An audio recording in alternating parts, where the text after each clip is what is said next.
আসন্ন কুরবানির ঈদ উজ্জোহা উৎসবকে কেন্দ্র করে বিভিন্ন মসজিদের ইমাম, মসজিদ কমিটির কর্মকর্তাদের নিয়ে প্রশাসনের বৈঠক আয়োজিত হলো।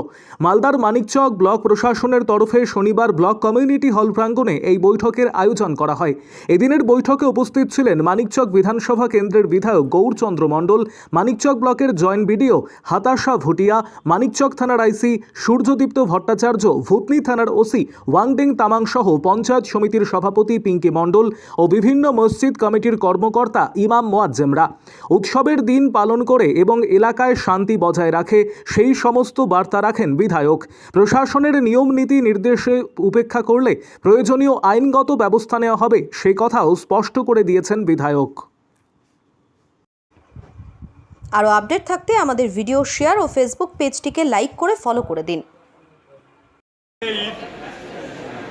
সামনে ঈদ নিয়ে সাম্প্রদায়িক সম্প্রীতি বজায় থাকে, সরকারি নিয়ম মেনে যা আমাদের মুখ্যমন্ত্রী সরকারের নিয়ম নীতি যা বলেছেন উনি সেই নিয়ম নীতি মেনে যেন ঈদ সকলকে নিয়ে পালন হয় ওদের সম্প্রদায়ের মধ্যে, এবং কোনোরকম বিশৃঙ্খলা না হয় এবং শান্তি শৃঙ্খলার সাম্প্রদায়িক সম্প্রীতি বজায় রাখার জন্য আজকে বার্তা দেওয়া।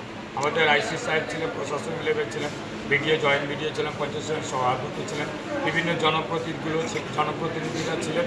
সকলে মিলে যৌথভাবে গোটা পশ্চিমবাংলায় যেরকম উন্নয়ন হয়, ভুল বার্তা নেই যেন না যায়, মানিকচকও সেই রকম সকলে মিলে সার্বিকভাবে উন্নয়ন করতে পারি, সকলের উন্নয়ন করতে পারি এবং এই পবিত্র ঈদ যেন ভালো করে উদযাপন করতে পারে সেই নিয়েই বার্তা। এখন আমাদের উন্নয়ন কোনো একটা সম্প্রদায়ের উন্নয়ন নয়, যে বিগত সরকার যে সম্প্রদায়ের উন্নয়ন করছিল আপনারা দেখেছেন ইতিমধ্যে মুয়াজ্জেম ভাতা, ইমাম ভাতা, পুরোহিত ভাতাও বন্ধ হয়েছে। কেন?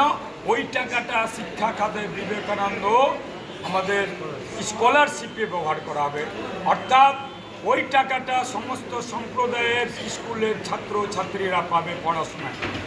তাহলে শিক্ষার মান বাড়বে, যে জাতি যত শিক্ষিত তত উন্নত।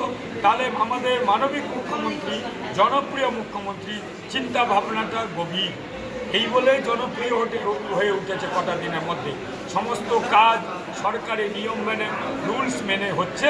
তাদেরকেও বলা হয়েছে, ইমাম মুয়াজ্জেমদেরকে এবং যারা মসজিদের সেক্রেটারি, প্রেসিডেন্ট এসছেন, সরকারি নিয়ম মেনে সব কাজ করতে হবে।